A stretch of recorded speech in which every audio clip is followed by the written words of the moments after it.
Good morning. Are you Royal Gonzalez? All right. I'm sorry? Yes. Okay.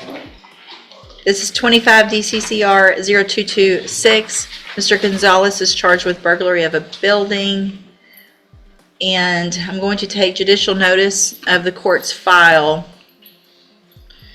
Mr. Gonzalez was previously found not competent to stand trial, was sent to a facility for competency restoration. I have received a report from the John Dunn Behavioral Science Center dated December 23rd of 2025 with the finding that Mr. Gonzalez is now currently competent to stand trial. Included in that is the report of competency prepared by Dr. Cassandra Hayes, and she also makes the finding that Mr. Gonzalez is currently now competent to. What you're about to hear isn't about guilt or innocence, yet. This is about competency, the legal line that decides whether the courtroom can even move forward. No competency, no trial. Everything stops. To stand trial. Let's see. In addition,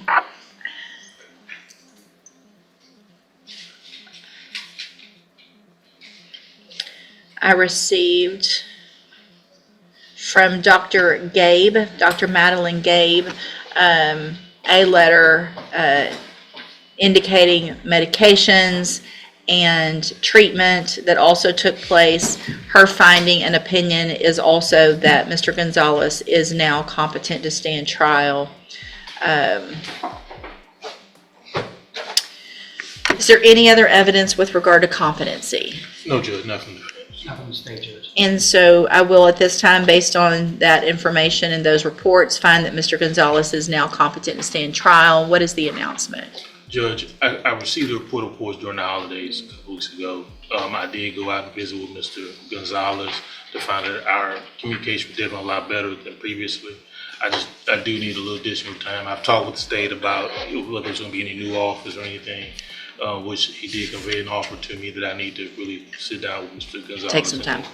Let's just do a normal reset, Mr. Gonzalez. Mr. Lewis will be out there to see you again to go over everything, and then we'll find out what we're going to do with your case at the next court date. Okay, you can go back with the bailiff. Yeah. All right, are you Camden Jackson? Here's the key distinction: being competent doesn't mean someone is mentally healthy, it means they understand the charges, the roles in the courtroom, and can help their lawyer. That's the only question the judge is answering right now. And this is 24 DCCR 0114. Mr. Jackson has recently been, or more recently, been evaluated for competency to stand trial by Dr. Krapon. I've received that report and going to take judicial notice of the court's file. The report from Dr. Krapon is dated December 4th of 2025. He makes the finding in that report that Mr. Jackson is competent to stand trial. Is there any other evidence with regard to competency? Just not to competency, but there is a concern that I've come to find out, of course, that the entire time Mr. Jackson has been in custody, he has not been on his medication and not been given his medication, and considering some of the medication he's on, I think it explains a lot with the acting out and things, the issues you've been getting from jail. Right. So that's a big concern of mine if we get him medicated and dialed in, so Okay. try to move forward. So what I'm going to do then is make any other evidence with regard to competency. No, not with regard to competency, Judge. I have reached out to that jailer. I know. This reset isn't delay for delay's sake. When someone has just been restored to competency, attorneys need time to explain options, plea offers, and consequences, because now, those decisions finally count. Earlier, due to the proximity of this violation to his actually granted probation and his behavior in the jail, I did reach out to her. I think she works a different shift than all of us do. I think she's there all night, so I've had a hard time doing that, but I'm happy if the court needs to speak with her. I don't know that we have proceeded on that count one way or another yet. Well, no, we haven't done anything because we've been doing competency evaluations. And so here's what I'm going to do.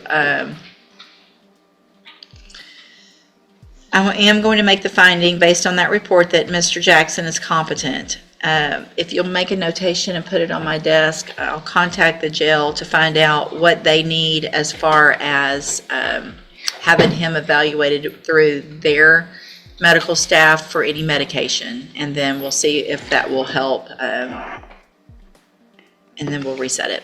And also, Judge, I don't know what kind of help you can provide in this regard, but some of the issues that he has had at the jail with the fighting or things. This is a massive issue behind the scenes. If inmates don't receive prescribed medication, behavior can spiral, and that behavior then gets used against them. It's a cycle courts are increasingly forced to confront in real time. Things of that nature, of where he may have initially been defending himself and aggressor or things of that nature, but it's a situation where he has asked to be isolated or move away from certain people, and that they've never done it. And so There's only so many places for all of them is the problem, but I will talk to the jail about that right, also. but I understand the biggest issue with him, of course, is the medication. Okay, I'll work on both of those things after docket. You can go back with the bailiff. All right, so are you Dakota Coon?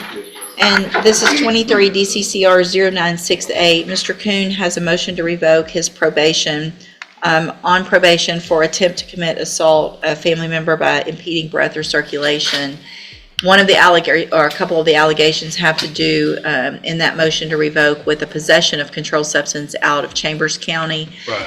Mr. Lewis has informed me that they have at this point filed those charges and have them over there, and it's asking for a little bit of time to get with them, get all of that information so we can go forward. So I'm going to reset your case, give him a little bit of time to get everything figured out that he can, get with the district attorney, and then we'll figure out what we're going to do at the next court date.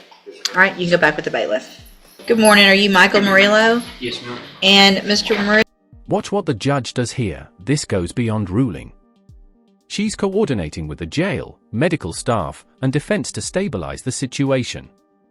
That's not required by statute, but it's often the difference between chaos and progress.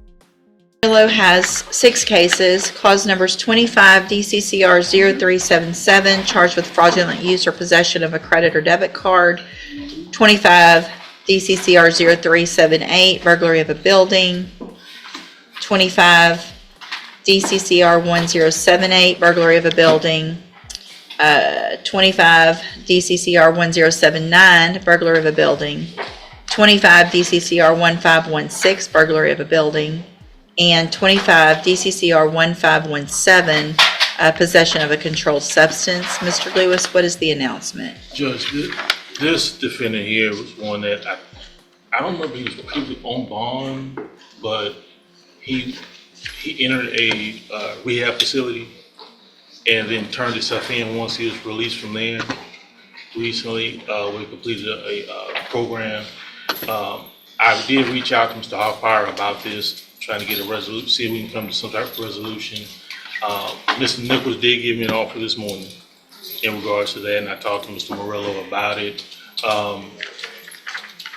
We wanted to at least have the opportunity to go over some of that stuff from the facility and other things that he did while on bond with Mr. Hoffire. All right, so Mr. Murillo, I'm going to reset your case, just a normal reset, to give Mr. Lewis time to get all that information, get it to the assistant district attorney, and we'll get an announcement at the next court date. You can go back with the bailiff.